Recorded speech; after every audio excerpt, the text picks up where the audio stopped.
Het was niet alleen voor de autoliefhebbers goed toeven, afgelopen zondag in Hartjes Centrum. Met ruim 200 voorinschrijvingen en nog meer dan 50 dagaanmeldingen toerden er veel oldtimers door de regio.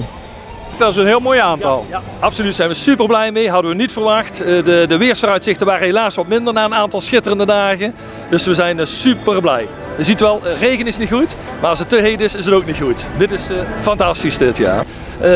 2 jaar stilstand is natuurlijk niet erg fijn voor autoliefhebbers. Dat ze 2 jaar lang niks mogen of niks kunnen, of maar gedeeltelijk. We zijn super blij dat we weer in dit event kunnen organiseren en dat we in zo'n grote getalen de mensen zijn opgekomen. Ja, vorig jaar was het een beetje een geheime missie, zal ik maar zeggen. Ja, een soort geheime. Toen hebben we wel binnen alle coronamaatregelen natuurlijk een tocht gereden vanuit Hotel Asteria. En ook super verlopen, heel veel aanmeldingen gehad. Mensen waren er echt weer aan toe om wat mee te gaan doen, dat er weer evenementen waren. Dus des te blijer zijn we dat het op dit moment natuurlijk hier weer echt kan zonder enige maatregel. Ja. Daar zijn we heel blij mee. Ja. Ja. Jullie hadden dit jaar wat nieuws, inschrijven via de website. Hoe is dat gegaan? Dat is ontzettend goed gegaan. We hebben er lang over zitten denken of we het wel of niet zouden doen. We hebben er uiteindelijk gekozen om het wel te doen. Om de druk bij de binnenkomst 's ochtends een beetje te spreiden. Dat het wat makkelijker ging, een snellere doorstroming. Is super goed bevallen. Je hebt alle gegevens van de klant. De klant heeft al betaald. Of de bezoekers, zo mag ik het dan zeggen. En daar zijn we heel erg tevreden mee. Ja, heel erg tevreden dat we dit gekozen hebben. En ik hoor ook heel positieve reacties daarover. U bent net gearriveerd en hoe was de rit? Prachtige rit, jongens. Heerlijk. Magnifiek mooi uitgezet. Goed aangegeven waar je af moet en dergelijke meer.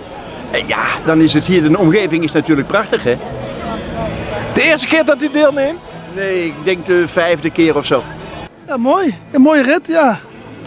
Ja, daar ben ik aan toe te voegen. Ja. Waar zijn jullie geweest? Kijk jou even aan, waar zijn we allemaal geweest? Niet zo goed opgelet. Ja, Deurne. We hebben nog meer gezien. Leunen. Oh ja, de Heide. Ja, ik weet het niet meer. Want jullie komen niet van hier. Nee, ik kom uit Eindhoven. En is het de eerste keer voor jullie? Maar de eerste keer, ja. En het is goed bevallen, de organisatie, de sfeer? Ja, nee, top kreeg het allemaal. Ja. En mijn schoonouders wonen hier, dus die zeiden je moet even meerijden. Dus dan doen we dat netjes, hè? Ja. Heerlijk. Net wat ik zeg, we zijn vrijdag al gekomen. En we werden verwelkomd door iemand van de organisatie. En dat is eigenlijk continu geweest dat er eigenlijk altijd wel begeleiding was. Dat je ergens iemand zag van de organisatie, ook in het hotel, vrijdagzaal. En dan ja natuurlijk zaterdags de rit vanuit het hotel. En dan nu deze rit hier vanuit Venray zelf. Ja, want ik begrijp u heeft deelgenomen ook aan de klapzakkentour. Hoe was die? Daar hebben we ook aan meegedaan. Ja, natuurlijk. Als je dan toch gaat met zo'n wagen, dan moet je toch beide routes meerijden. Ja. Ik kan ook niet kiezen voor een korte route, hè. Dan neem ik meteen de lange route. Dat is makkelijk genoeg. Ja, helemaal super. Volgend jaar weer deelnemer? Ja, als het enigszins kan, wel ja. Als de organisatie me nog wil hebben, dan doe ik wel mee. Voor herhaling vatbaar? Jazeker. Volgend jaar weer present? Waarschijnlijk wel, ja. Oké, super. En wanneer is de editie 2023?